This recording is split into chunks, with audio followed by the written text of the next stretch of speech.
Fact number 1। Japan की Honda ने India के हीरो को किस तरह से धोखा दिया, चलिए जानते हैं। गाइस, क्या आपको पता है कि हीरो होंडा 90 के दशक में दुनिया की सबसे ज्यादा टू व्हीलर बनाने वाली और बेचने वाली कंपनी थी, जिसकी डिमांड इंडिया में ही नहीं बल्कि पूरी दुनिया में थी। लेकिन फिर भी ये कंपनी प्रॉफिटेबल होने के बावजूद भी अलग हो गई, और इसकी सबसे बड़ी वजह थी कि जापान की कंपनी होंडा ने भारत की कंपनी हीरो को धोखा दे दिया था। जी हाँ गाइस, जो कि उस समय इंडिया का सबसे बड़ा साइकिल नेटवर्क था।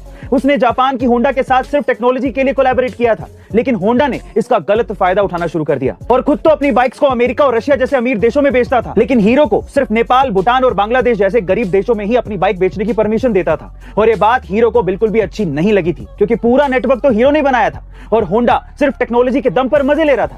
बस इसीलिए साल 2010 में ये दोनों कंपनियां अलग अलग हो गई। Fact number 2। Border Gavaskar trophy का आगाज हो चुका है और ऑस्ट्रेलिया और भारत दोनों ही टीमें एक दूसरे को टक्कर देने को तैयार है। लेकिन क्या आप ये जानते हैं कि 26 साल से खेली जा रही इस टेस्ट सीरीज में एक भारतीय खिलाड़ी ऐसा भी है जिसने कंगारुओं को हर तरह से धोया है। जी हाँ गाइस, हम बात कर रहे हैं मास्टर ब्लास्टर सचिन तेंदुलकर की, जिन्होंने ऑस्ट्रेलिया के खिलाफ इस गावस्कर ट्रॉफी में सबसे ज्यादा 3262 रन बनाए हैं, सबसे ज्यादा 9 शतक जड़े हैं, सबसे ज्यादा 16 अर्धशतक जड़े हैं, सबसे ज्यादा 391 चौके लगाए हैं, सबसे ज्यादा 25 छक्के मारे हैं, सबसे ज्यादा 5 मैन ऑफ द मैच और सबसे ज्यादा 3 मैन ऑफ द सीरीज अपने नाम की है।